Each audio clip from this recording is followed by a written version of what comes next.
पीलीभीत जनपद के पूरनपुर तहसील क्षेत्र के अंतर्गत ट्रांस शारदा क्षेत्र में शारदा नदी के द्वारा हो रही भू कटान को रोकने को लेकर ग्रामीणों ने शनिवार को विरोध प्रदर्शन कर ठोकर निर्माण करने की मांग की है। ग्रामीणों का कहना है कि शारदा नदी बरसों से भू कटान करती चली आ रही है, जिससे उनकी जमीनें व घर प्रभावित हो रहे हैं। यहाँ आपको बता दें कि ट्रांस शारदा क्षेत्र में शारदा नदी ने सन 1990 में से भू कटान करने का जो सिलसिला शुरू किया था, वह आज भी लगातार जारी है। दशकों से ट्रांस शारदा क्षेत्रवासी शारदा नदी का कहर झेलते आ रहे हैं।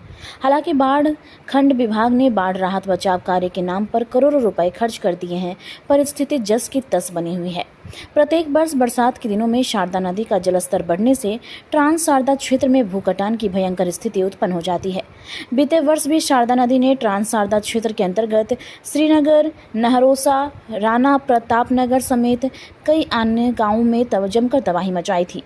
वहीं इस तबाही को लेकर ग्रामीणों के द्वारा डीएम और बाढ़ खंड विभाग के अधिकारियों को कई बार अवगत कराया गया है, लेकिन इसके बावजूद अभी तक किसी भी प्रकार का राहत बचाव कार्य शुरू नहीं हुआ है। वहीं विरोध प्रदर्शन कर रहे ग्रामीणों ने कहा कि पिछले वर्ष बाढ़ खंड की टीम श्रीनगर गांव में कटान का जायजा लेने आई थी और उन्होंने फरवरी 2025 में राहत बचाव कार्य शुरू करने का आश्वासन दिया था, लेकिन आज तक राहत बचाव कार्य शुरू नहीं हुआ है।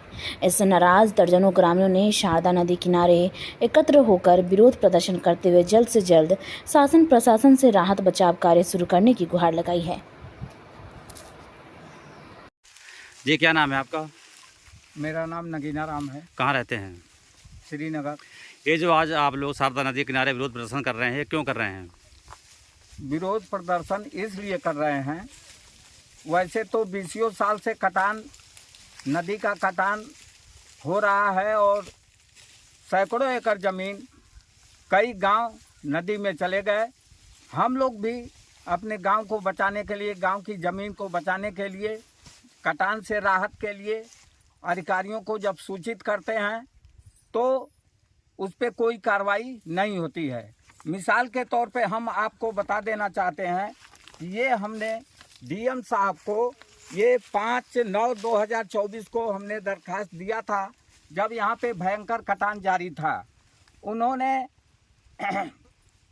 विभाग को सौंपा, एक्शन साहब को सौंपा और वो तत्काल वहाँ ये खाना पूरी इन लोगों ने किया, लेकिन उसका कोई लाभ नहीं मिला। इसके बाद एक बहुत महत्वपूर्ण बात यह है कि जिन लोगों की ज़मीनें देखिए खड़ी है, ये देखिए केला है आपके सामने, कैसा ये केला खड़ा है, लोगों का ये सब फसल खड़ी है, ये सब खतरे में है। तो इन लोगों ने कुछ किया नहीं। इसके बाद इन लोगों ने वादा किया था, विभाग ने टीम आई थी हमारे श्रीनगर में, इन्होंने वादा किया था कि 5 में ही 24 में ये लोग आए थे और इन्होंने कहा था कि फरवरी में हम काम चालू करा देंगे। आज तक इन लोगों ने काम नहीं चालू किया है। इस संबंध में एक्सीएन साहब से मैं 2 बार बात कर चुका हूँ। पहली बार बात करने पे उनकी बात हमको अच्छी लगी कि लगता है कि हमारे क्षेत्र के दर्द को देखते हुए ये कुछ करेंगे। उन्होंने कहा था कि आप बात कर लीजिएगा मुझसे। मैंने दोबारा जब बात किया तो उन्होंने कहा कि मैंने देख लिया है। हमने कहा मुझे नहीं बताया गया, मुझे कोई जानकारी नहीं। उनके ये लफ्ज थे कि किसको किसको बताएं। आप आते हैं चोरों की तरीके से, यहाँ जिसको दर्द है, जिसको चोट है, जिसको पीड़ा है, उसकी बात सुनने के लिए अधिकारी तैयार नहीं है। तो ये बहुत बड़ा दर्द है। जिनकी जमीनें नदी में चली गई, आज रोटी के लिए मोहताज हैं। जिनकी जमीनें हैं उनको नींद नहीं आती है कि भविष्य में हमारा क्या होगा। हमारा अभी फिलहाल ये मांग है, बहुत लंबा प्लान नहीं, इनको तो एक परियोजना बना करके, जैसे राणा प्रतापनगर और नरोसा में इधर इन्होंने सैकड़ों करोड़ रुपया लगा दिया श्रीनगर और आजाद नगर को बचाने के लिए, उसी तरीके की आगे एक परियोजना बना करके बचाया जाए। लेकिन तत्काल काम यह है कि जो इन्होंने बंधा बनाया राम दरस के खेत से लेकर के, क्योंकि 400-500 मीटर ये बंधा टूट चुका है, वहाँ साबित है, वहाँ से लेकर के और लाल बहादुर के खेत तक, अगर ये इस समय कटर लगा करके, और कटर वो नहीं जो बोरी में 10 किलो मिट्टी ला करके डाल देते हैं। यहाँ हम खड़े हैं, ये जियो बैंक, यहाँ हम खड़े हैं, इसने रोका है। आप देख सकते हैं कि वहाँ भी इस ठोकर ने कुछ बचाव काम किया है। ऐसे ठोकर लगनी चाहिए और बीच में जो गैपिंग है ठोकर के बीच में उसको परक्यूटाइन लगा करके इलाके को बचाने का काम करें। जी जी जी, क्या नाम है आपका? अच्छे लाल। तो आप क्या कहेंगे इस मुद्दे पे? अब कहा जाए मतलब यही है कि इस श्रीनगर को बचाव के लिए मतलब ये ठोकर मतलब लगाए जाएं और कहना क्या है 20-25 साल से मतलब हो गया है और जिनके मतलब ज़मीनें कट गई हैं और उनके पूछा जाए दिल पर कि क्या मतलब बीत रहा है, वो बेचारे क्या खाएंगे, क्या रोटी मतलब कैसे खाएंगे। जब खेती ही नहीं रहेगा तो क्या चीज़ खाएंगे भाई। उनको तो हर हालत में कहीं ना कहीं तो जाना ही पड़ेगा। इसलिए जो है पहले जो ज़मीनें जो कट गई शुरू में आज 4-5 दफ़ा मतलब ये ज़मीनें कटी हैं, वो भी एक बार नहीं।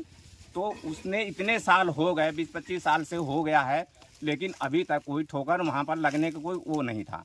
हाँ ये है कि मतलब ये जो फिलहाल के लिए जितना है बचाव के लिए ये ठोकर लगना चाहिए।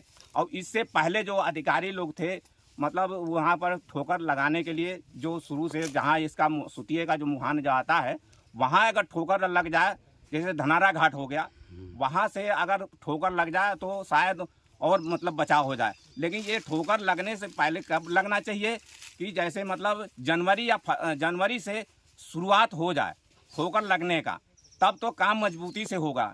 अब ये कहिए जब बाढ़ आ गया, खेतों में पानी घुस गया है, यहाँ पर पूरा पानी भर गया है, उस समय अगर ठोकर लगाया जाए तो वो रुकेगा? ठोकर नहीं रुकेगा। वो तो सरकार के मतलब चल सब कुछ बह जाएगा।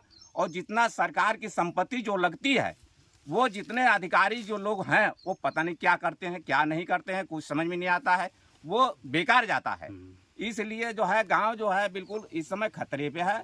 इसको बचाव कार्य जारी करने के लिए मतलब हम लोग का यही अभियान है। आप लोगों की और मतलब सब लोग मतलब एकत्र हैं जी। और इसके लिए मतलब ये अगर ठोकर लग जाता है तो श्रीनगर, राणा प्रताप नगर से और आज़ाद नगर और इधर आपका कॉलोनी गांधी नगर और इधर भरतपुर, ये सब मतलब उससे तो पहले मान लीजिए पहले मतलब ये सब कटे हुए हैं। आप बताइए उस गांव के जो कटे हुए लोग कहाँ कहाँ गए हैं? हर जगह कोई जंगल में बचा, कोई सड़क किनारे बसे हुए हैं, हर एक तरह से बचे हुए हैं, लेकिन उसका कोई उम्मीद नहीं हुआ, न उन गांव वालों को मतलब बसाया गया। ठीक है सर। हाँ जी, क्या नाम है आपका? योगेश कुमार टुन्ना, कहाँ रहते हैं? आज़ाद नगर। ये जो लोग आप लोग इतनी भारी संख्या में विरोध प्रदर्शन कर रहे हैं, क्यों कर रहे हैं? इसलिए कर रहे हैं कि बाढ़ कटान का बचाव करते करते हम लोग तो थक गए हैं, आवाज़ सुनने वाला कोई है नहीं। जितिन प्रसाद जी 2 महीना पहले आए थे 3 माह पूर्व जी। उन्होंने एक्सियन पीलीभीत पाल खंड वाले को निर्देश दिया था कि आप इस क्षेत्र को बचाना है, कहाँ क्या व्यवस्था करनी है वो जो सर्वे करके मुझे दे दो। आज तक एक्सियन महोदय जो है न सर्वे करने आए, न देखने आए, न इसकी कोई योजना बना रहे हैं, और न फोन उठाते हैं जल्दी कोई फ़ोन करे तो। तो हमें तो उम्मीद लग रहा है कि एक्सियन ही हमारे शारदा पार्क का विरोध कर रहे हैं। तो आप लोग क्या चाहते हैं? हम लोग चाहते हैं कि एक्सियन पे कार्रवाई हो,